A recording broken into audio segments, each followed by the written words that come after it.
This is the Claret Blue View with me, Will Pugh, on the We Are West Ham podcast, back for another week after last week's storming episode with the great Dave Sharl, Jay's dad from In-Betweeners, or Taffy from The Office. As many of you know him, I'm delighted to say joining us this week is Joey Brophy, global brand PR lead for Heineken, big-time partners of UEFA, of course, with the Champions League, the Europa League, and the Conference League, which West Ham won so gloriously last year. I was lucky enough to do that in the company of Joey, and now he's a big hammer, as well as all of those other things that we mentioned with Heineken there. Joe, it's great to have you on the show for the first time. We sat next to each other for one of the most glorious nights of our lives back in the summer in the Czech capital. I mean, do you sort of, as I do,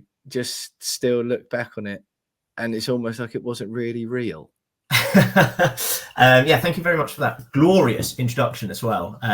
It's always a bit intimidating when sort of last week you have someone like Dave Sharl, and then this week you have just some bloke who works for a brewery. So I'm not quite sure I'm in the same league, but you tried to pick me up quite a bit in that intro, which is great. But going back to Prague, I mean, you're totally right. It is like something from a dream, and also something completely out of kilter with being a West Ham fan. Really, we're not really supposed to win those games. We're just not. So I think even at the time when the winning goal goes in, I remember so vividly not actually being able to celebrate properly because it was bizarre, almost waiting for something to go wrong with it, be it, I don't know, it would be called offside or whatever it was. So every time I look back, and this isn't to say, oh, woe is me, because it was amazing to be there. But that moment, I just wish I could have enjoyed it properly. But I don't think it is literally just being a West Ham fan for 35 years now. You're almost like taught to not think that those things can happen. Bizarre, but what a night. And it was wonderful to be there with yourself and obviously see you and your dad as well being there at the game, which was just amazing, absolutely amazing. I you know what, it's really like such a relief for me to hear you say that, because I think, well, again, obviously, you know, as it is with any football stadium, where you sit really significantly impacts how you absorb the game, how you see events play out, certain incidents, situations, or whatever. And I think we were in the unique position, unlike so many other West Ham fans, I think, whereby from where we were sat, which was sort of on the sideline, fairly close to the front and almost bang on the halfway line, pretty much on the side opposite the tunnel, where I genuinely thought it was offside. When Paqueta passed the ball through, I thought it was offside. Like, I was fairly convinced it was. So I was like, you sort of celebrated, like you say, but then I was genuinely like, I think it will be offside. So I'd really tempered my celebration a bit, but was still celebrating just in case it wasn't offside. Yeah, it was almost like a, and it sounds worse than it is, but like a phony celebration. So I was there, obviously, like absolutely sort of, jumping around, going absolutely wild, but not properly letting go to it. Because like, this is so silly. Because that flag's going to go up, or I don't know, whatever, something. Yeah, VAR will kick in. Yeah. No, well, that's it. James, a friend of mine and the co-host on this podcast, was sat the same side as us, but just maybe, I don't know, 30 yards further down the pitch towards the goal Bowen scored in, closer to the back. And he was fortunate enough that where he sat, he was sort of, whereas we were more in line with the ball, as in Paqueta rather than Bowen, he was bang in line with Bowen. So he knew from the moment the pass was hit that Bowen was clearly onside. So he had that unbridled joy when it hit the back of the net of knowing it counted. Whereas, we're in that. And I struggle to explain when I talk to people and they say, "Oh, how was Prague? It must have been so amazing." I was like, "It was amazing." And I always say, it was overwhelming, as in almost too much for my brain to compute at the end, whereby you're just, I just spent more time trying to process it all and sort of taking deep breaths and going, what's going on here? My brain was just glitching out. And then I also say, that moment of joy that most other fans experienced when Bowen scored was tempered by me going, "Oh, that's going to be disallowed." Yeah. I mean, don't get me wrong. When finally it wasn't disallowed, like that was it. Like absolutely, like you say, unbridled joy is the only way to describe it. It was like wonderful, wonderful, wonderful. Like it's a mix of everything, right? So there's cheer. I think I certainly cried. I'm not sure whether you did as well. Yeah, big time. So overwhelming, and I think that's like, I just can't imagine being one of these clubs which is used to winning things all the time, definitely. to not actually, because I don't think they will never get that feeling like what we had on that. So loved it. What an experience, and so I suppose so honoured and lucky to be there as well. Because if you consider like that stadium being 20,000 seats or something like that, of course, for a final. So honoured to have got to be there, and see that moment, even if I didn't quite believe it at the time. No, quite. Yeah, looking back at it now, do you sort of, because it was all fairly. I mean, I seem to remember it being a pretty good game of football. I think Fiorentina played well, and it obviously you don't do too much analysis when it ends the way it does. But I seem sort of thinking it was an enjoyable game of football, that both teams played okay. I just remember Emerson being really good because we were both by the touchline, weren't we? Yeah. So and get to see him sort of almost in real time, and sort of his pace, and that was wonderful. I think it's like you say, you almost forget about the game itself because it is just about that one moment. But I think it was a good game. I think it's quite hard also to look back and think, did I enjoy the game? Because I think I was so tense throughout the whole thing. And I think you almost weren't watching it to watch the football match. I think you were watching it to watch the occasion. And so the game itself probably isn't going to be quite right. Because actually I think it was everything else that was happening, and almost knowing that you're witnessing a moment of West Ham history, like really, really, really are, and you're there. And I think that, for me, completely shaded the actual game. I'm sure the game was very good, but could I tell you that much about what happened? No, I could tell you I was really tense, and then absolutely so relieved come the end. Yeah, quite that, mate. It was exactly that. But look, I mean, just on a quick one, obviously you work for a brand synonymous with producing a decent pint first and foremost, but soon after that, I think is, if you sort of beyond beer, or mention the brand and the name Heineken to most people, I think it's been such a long time now. You'll be able to tell me the exact figures, but the partnership with the UEFA competitions, excuse me, sort of Heineken have come pretty synonymous with that now. How long have they been sponsoring the UEFA or the Champions League? If I put you on the spot here. No, not at all. These are the sort of facts and figures that we're supposed to know, that they're ingrained in all people that work at Heineken. But we've been a sponsor of UEFA, or a partner of UEFA, for the past 30 years, which is incredible. And having a partnership over that length of time, and everything else that we do within sport is really important. And sort of the figures for us, and this is something again that they ingrained into all of us, is Heineken is the #1 associated beer brand with sport. And it's because we have those long-term partnerships. And, if you watch a Champions League game or whatever, there's always going to be sort of Heineken branding on the sort of around the pitch, etc. But about a week ago, 2 weeks ago, we just signed another partnership with UEFA that brings us through to 2027 as a partner, which is absolutely fantastic. And UEFA is a really brilliant platform for Heineken as well, because it isn't just Champions League. It allows us to be the sponsors of, obviously, UEFA Conference League, which is the most important one for me. But also your Euros finals and sort of the women's Euros as well, which was hosted obviously in London. Was it last year now or the year before? Yeah, because they delayed it a year because of COVID, wasn't it? So it's technically Euro 2020, but played in. Yeah, 21. But yeah, so it gives us access to all of these. I mean, I think they're some of the best competitions in world football, and it's across my now 13 years with Heineken, I've been really privileged and honoured to go to so many of these live events and witness these sort of historic moments. So fantastic platform, fantastic sponsorship for Heineken, and I'm very lucky to get to like work on a part of it, I suppose.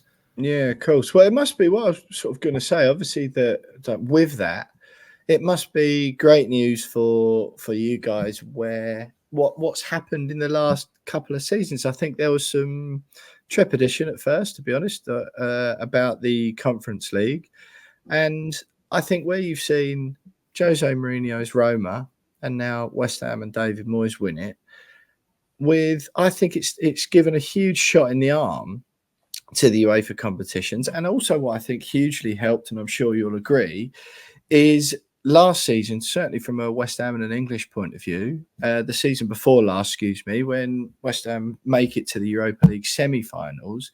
And once again, the last two seasons have been honestly some of the two of the three highlights and best moments of my life, let alone my West Ham supporting career, with Lyon away last season in the Europa League, and some of the moments we had there as well. Sevilla at home was obviously incredible, and then the final in Prague with the Conference League. That must be a huge positive, because it wasn't just West Ham in the Europa League semis, of course. You had Eintracht Frankfurt, Rangers and RB Leipzig, three huge sets of fans there who cared so deeply about the competition and how their team was doing in it. And I think the same thing has been shown with the Conference League. You have, obviously, outside the top six, you don't really have as much sneering or anything like that at all anymore. You've got fans of Aston Villa, Brighton this season, absolutely delighted and thrilled to be in UEFA competitions. That can only be a good thing for Heineken as well, I guess.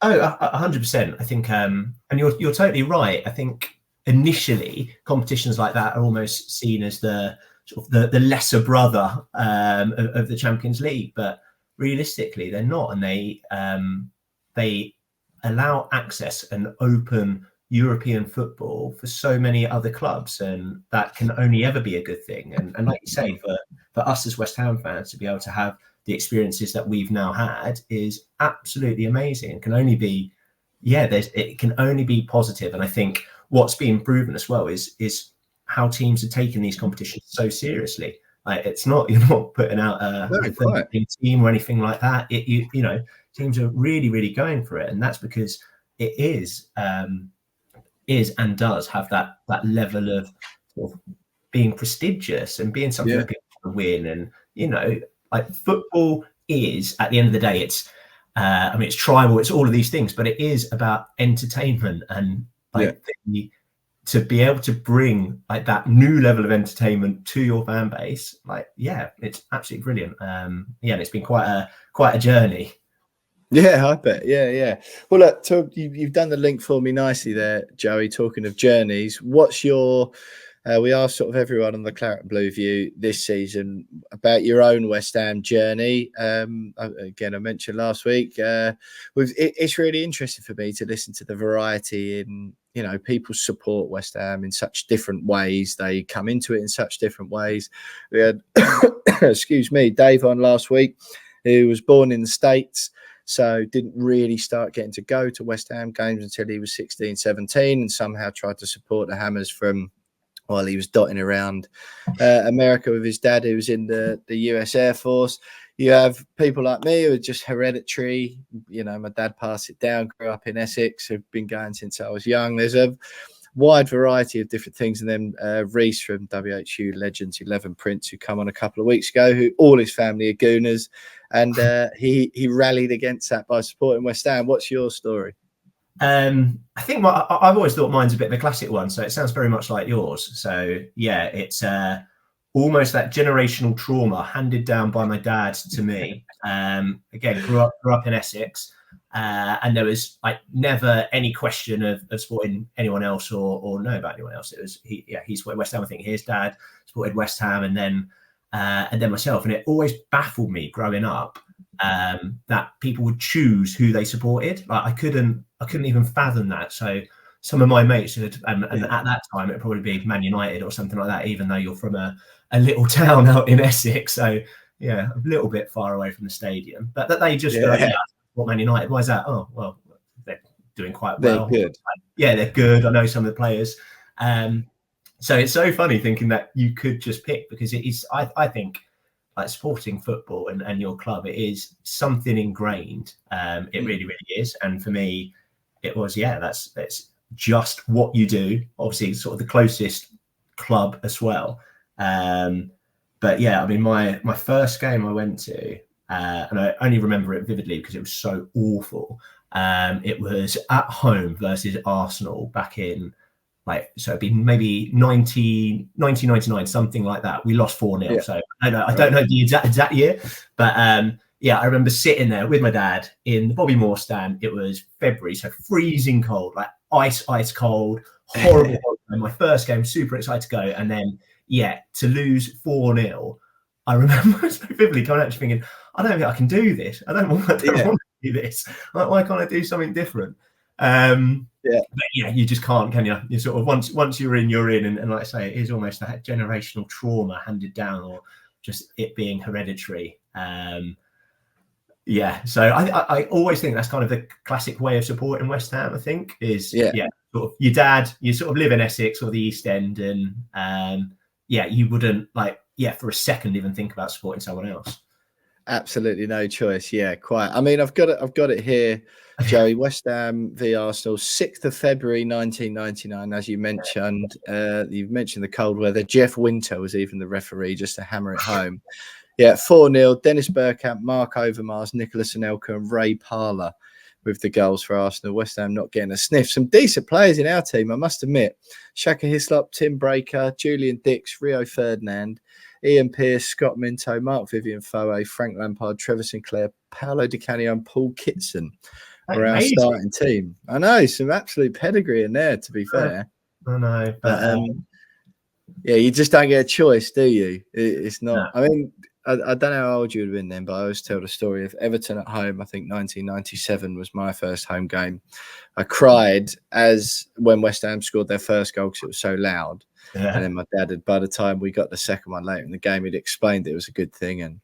And it's just strange, isn't it? How, because I don't know about you, but I've sort of dipped my toe into American sports a bit later in my life, and then you end up in the position where you just get to pick a team to support, but then it's just nowhere near even close to being the same, is it? Like you can buy a shirt maybe or whatever, but and I was lucky enough to go out to Australia for the pre-season tour this season, and meeting some of the guys out there, that's really eye-opening for me. These guys get up in the middle of the night. They all met up at a bar at for the Europa Conference League final, kicked off at something like 3 o'clock in the morning, 2:45 in the morning. Yeah, and they're all up. There's like 400 or 500 of them in Perth or Adelaide going to watch the final together. And I think I sometimes can't be bothered to leave my house at 11 a.m. on a Saturday to go watch us play Burnley. And these guys are getting up in the middle of the night. But whereabouts in Essex did you grow up? Because we do have a lot of Essex listeners, of course.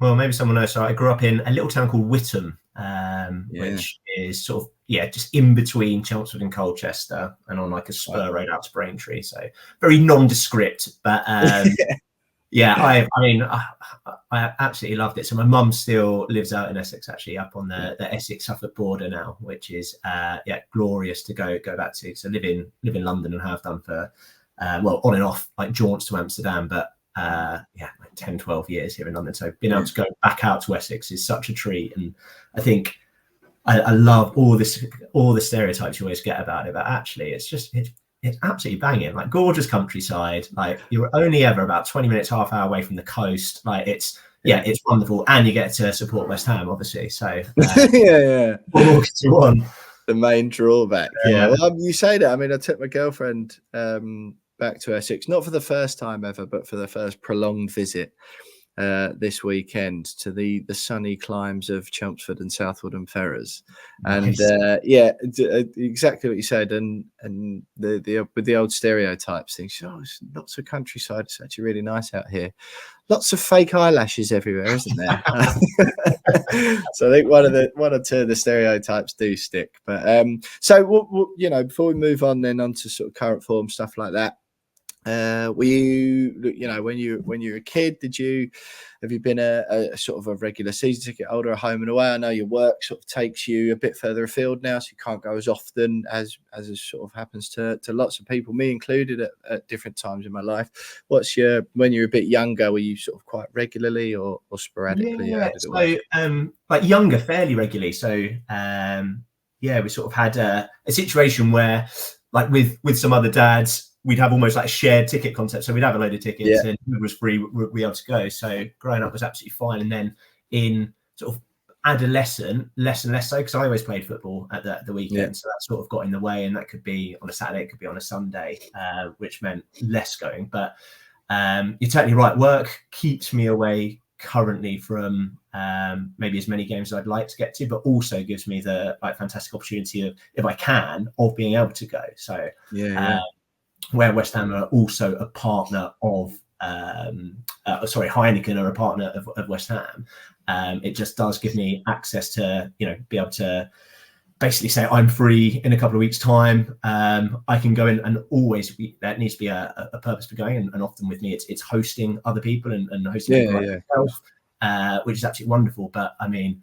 that's one of the easiest tasks in the world, right? Getting to go to your club and host other West Ham fans watching a game. So I'm really lucky in that regard. And the past few years, I've probably been more than I have been like maybe 5 years before that. And also now that I'm getting slightly older, my ability to play football myself at a weekend is like the weed. So it does free up my Saturdays for actually going to West Ham much more often.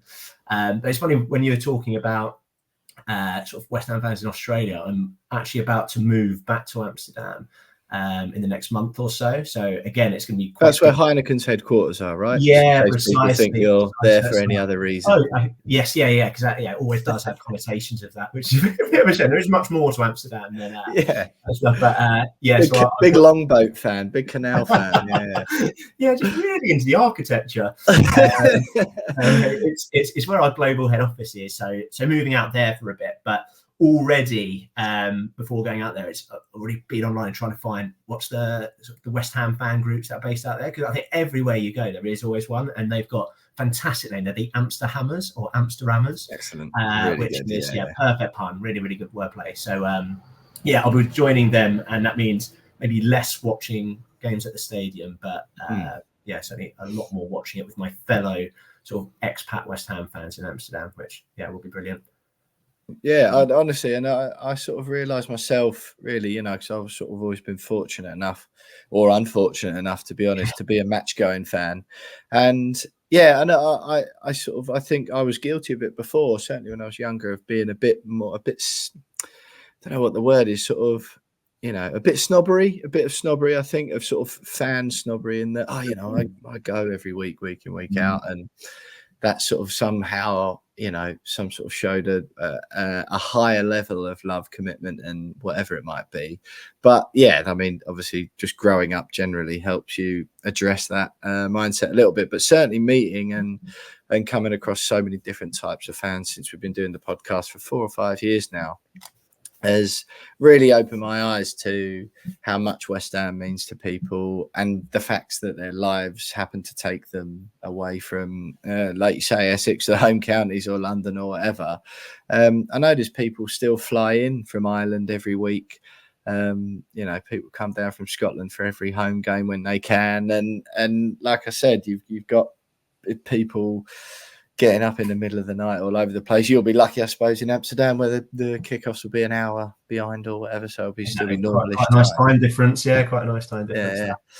But you're so right. There is so many different ways of being a fan. So I don't think necessarily just getting to every home and away game. And by the way, I think that's amazing that people do, and they absolutely live and breathe it, and it's fantastic.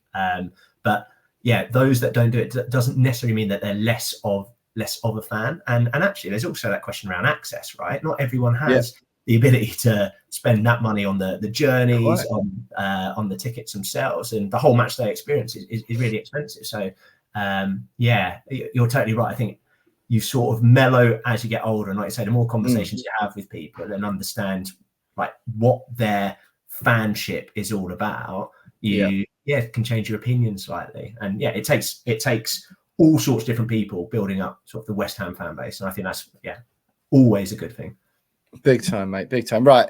Just a bit on the current sort of form, and as we know, I'm still working on a name for Speaker's Corner. Is sort of the only, as far as I've got with it at the moment. I've explained to you before we come on exactly what that's about, but it's just where we give a platform to our guests to sort of say anything they like, really, whether it's something they argue about down the pub with their mates over a pint of Heineken, probably. Or one of our other mini brands, Will. One of our other mini brands. No, exactly, such as, God, now you've put me on the spot. Foster's, Amstel, Beer Moretti, Beavertown, Brixton, John Smith's, Longbow, Desperados. The list goes on. The list goes on. Do you know what? Everyone's got Google, haven't they? They can just put it in there. Exactly. Yeah. But So I will do that in a minute.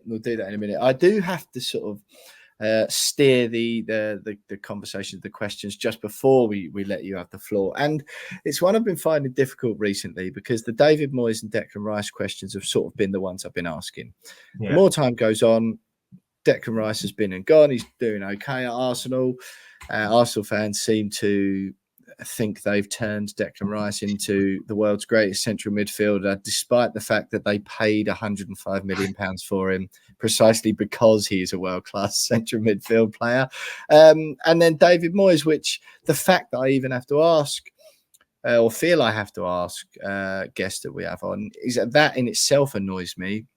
Because I feel like he's doing such an incredible, historic job. So I'm gonna let you have your own time a little bit in a minute. But first of all, the game at the weekend and the season so far, before we get into the specifics, has it not been great?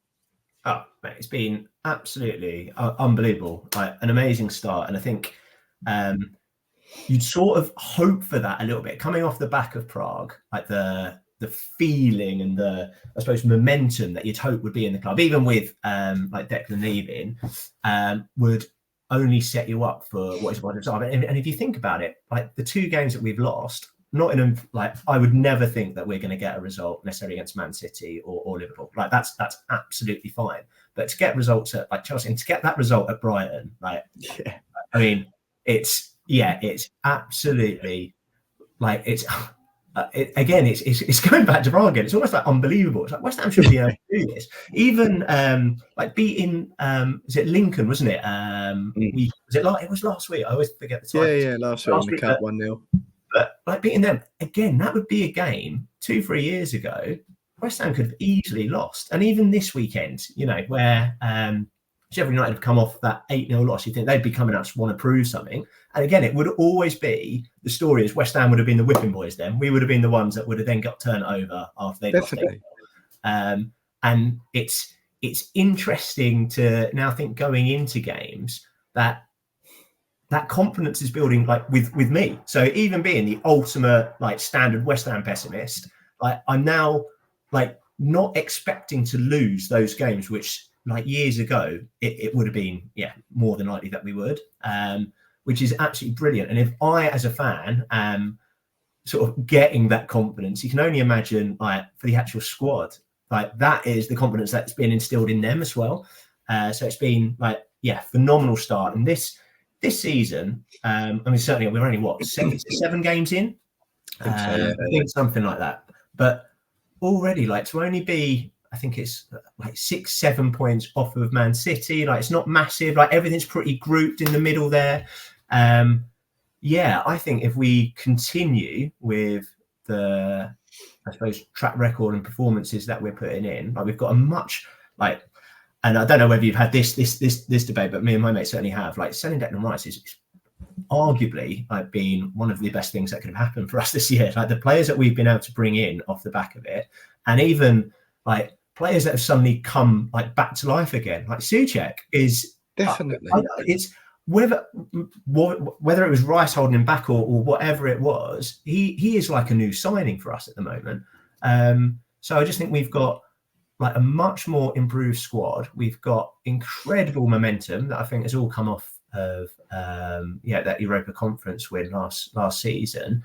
And yeah, at the moment I can only see like positive, which is bizarre, absolutely bizarre situation to be in. And hopefully it continues for as long as possible. But yeah, I don't think I've ever been as, it's not just about being happy, it's almost just being like kind of like quite chilled going into games, thinking there's actually something in this for us. I think we can generally win this, and almost like, dare I say it, getting to the point where you're expecting us to win certain games, which I don't think I've ever been there before. So what a start. I think losing Rice has been arguably one of the best things that could have happened to the squad, because I think it's so much better now, and we've got some really exciting new players that come in. And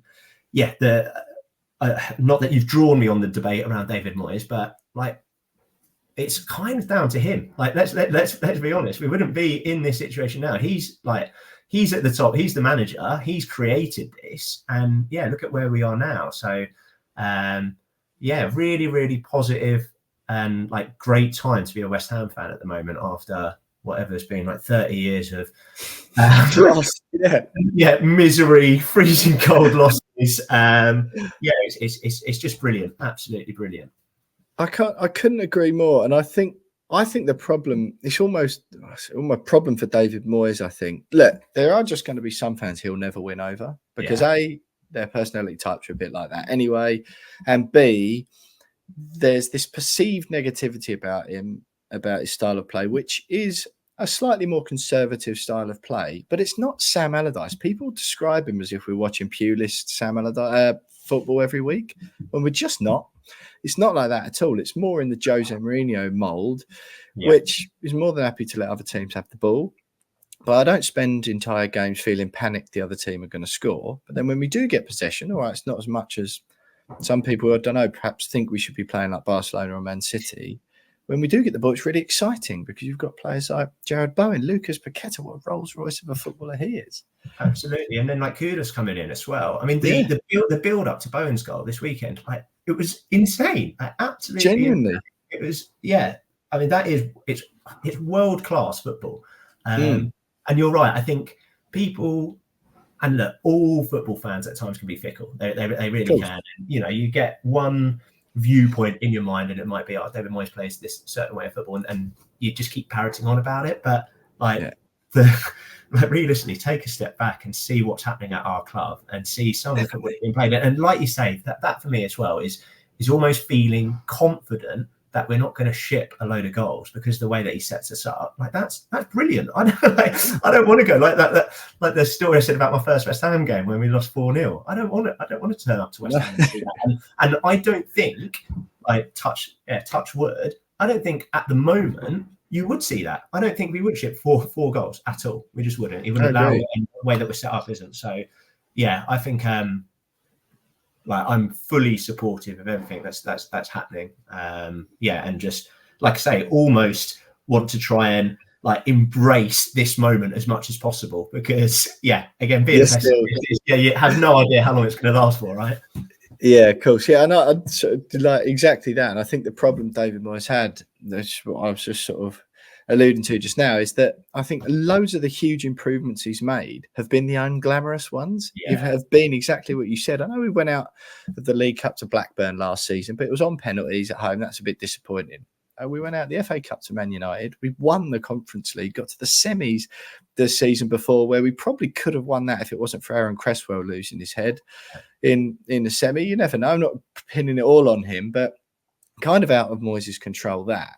And I think it's that unglamorous but so important strides that he's made. West Ham now beats teams we're supposed to. Like, people always say that about their team. Oh, we should beat them. But West Ham actually go and beat the teams we should beat. All right, his record against the top six is pretty pants. But ultimately, West Ham have never enjoyed,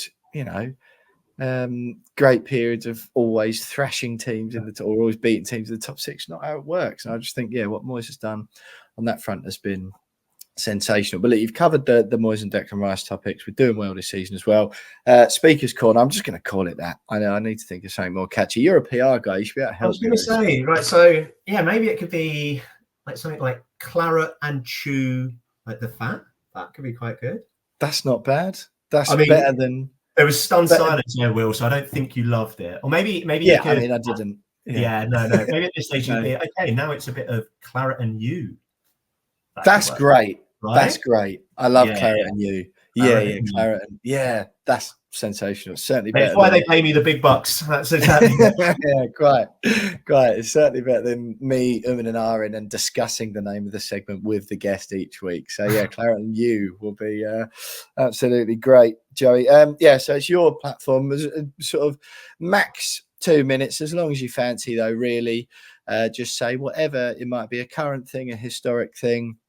Whether it's just something you want to get off your chest, something interesting, or it can be a well-peddled line that you just believe in passionately. So whichever you fancy, but the floor is yours. Well, thank you so much. Do you know what? I think mine's probably quite niche. When I think about it. So and it kind of makes sense with what I do. So if I was to say to you, name me the beer associated with Liverpool, what would it be? Carlsberg. Exactly, Carlsberg, right? So, and that's because Liverpool, some of their most classic football shirts, Carlsberg out the front. If you think about like teams like Tottenham, where they have like Holston, like these are some of like, exactly. Oh, we could keep playing this game as well. Yeah, that's quite a fun game actually. Yeah. Okay. What about Leeds? What sort of alcohol brand? Strongbow.